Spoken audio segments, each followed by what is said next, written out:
ابو ذر غفاری، ٹھیک ہے، ابو ذر غفاری جو ہیں وہ بھی مکے میں آتے ہیں، ان تک بھی یہ بات پہنچتی ہے کہ اس طریقے سے مکے کے اندر اللہ کے نبی آ گئے. تو خیر وہ چھپتے چھپاتے کسی طریقے سے پہنچتے ہیں، لیکن کسی سے پوچھتے نہیں ہیں کہ کہیں میں پکڑا نہ جاؤں اور کہیں میرے پہ کوئی ظلم نہ ہو جائے، کوئی پرابلم نہ میرے ساتھ بن جائے، اور اللہ کے نبی کا نام محمد نہیں لیتے وہاں پہ. تو خانہ کعبہ کے ارد گرد تلاش کر رہے ہوتے ہیں تو حضرت علی ان کو دیکھ لیتے ہیں، ٹھیک ہے. حضرت علی کی جب ان پہ نظر پڑتی ہے تو ان کو آئیڈیا ہو جاتا ہے کہ یہ بندہ کسی چیز کی تلاش میں ہے. تو حضرت علی پھر ان کو اپنے گھر لے آتے ہیں اور ان سے پوچھتے ہیں کہ کس سے ملنا ہے. خیر شروع میں تو نہیں بتاتے، لیکن طریقے سے پھر حضرت علی کو ابو ذر غفاری بتاتے ہیں کہ اس طریقے سے میں ملنے آیا ہوں نبی علیہ السلام سے. تو حضرت علی بھی ان کو دعوت اسلام دیتے ہیں، اور اسی طریقے سے دعوت اسلام دیتے ہیں حضرت علی، اور پھر نبی علیہ السلام سے بھی ملاقات کرواتے ہیں، اور پھر حضرت ابو ذر غفاری بھی اسلام کی دعوت کو قبول کر لیتے ہیں اور کلمہ شہادت پڑھ کے مسلمان ہو جاتے ہیں. جب نبی علیہ السلام ان کو اس طریقے سے دعوت دیتے ہیں، کیونکہ مدینے والی سائڈ سے آئے ہوتے ہیں، ٹھیک ہے، غفار قبیلے سے ان کا تعلق ہوتا ہے ابو ذر، تو یہ کیا کرتے ہیں کہ یہ کہتے ہیں کہ اب میں اس دعوت کو چھپاؤں گا نہیں، یعنی یہ اعلانیہ دعوت کا ایک اور سٹیپ آگے جا رہا ہے. تو ابو ذر غفاری بھی ان لوگوں میں شامل ہیں جن کو اسلام کے لیے شروع میں ہی ماریں پڑی، یعنی مار پڑی ان کو شروع میں ہی.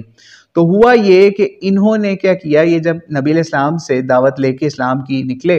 تو انہوں نے اپنے اسلام کا اعلان جو ہے، یہ بہت ایمان والے صحابی تھے، آگے بھی اگر ان کا سیرت میں کچھ واقعات آئے تو وہ بھی آپ کو بتائیں گے.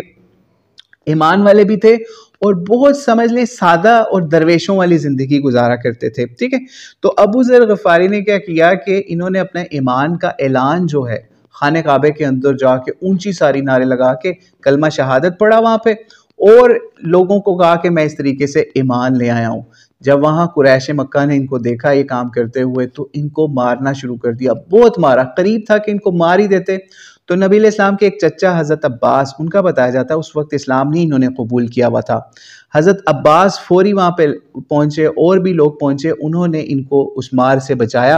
اور کہا کہ اگر تم نے اس شخص کو ابھی مار دیا تو یہ سمجھ لو کہ تمہارا جو غفار قبیلے سے دشمنی پڑ جائے گی، اور تمہارے جو شام والی سائڈ پہ یعنی سیریا شام کی طرف جو تجارت ہے، بزنس ڈیلنگز ہیں، وہ سمجھ لو تمہاری تباہ ہو جائے گی، خرابی ہو جائے گی. تو اس لیے ان کے ایک بڑے بندے کو نہ مارو، نہیں تو ہمارے ساتھ پرابلم ہو جائے گی، ٹھیک ہے. تو خیر ابو ذر غفاری کو انہوں نے بچا لیا، چھوڑ دیا. پھر اس کے بعد ان کو مکہ سے مدینے والی طرف روانہ کر دیا. ابو ذر غفاری اسلام کی دعوت لے کے پھر مدینے بھی پہنچتے ہیں، اور مدینے کے اندر اپنے قبیلے کو بھی اسلام کی دعوت دیتے ہیں. اور پھر تقریباً یہ بتایا جاتا ہے ابو ذر غفاری ان کے بھائی بھی مسلمان ہو جاتے ہیں، اور لوگ بھی تقریباً آدھا قبیلہ جو ہے،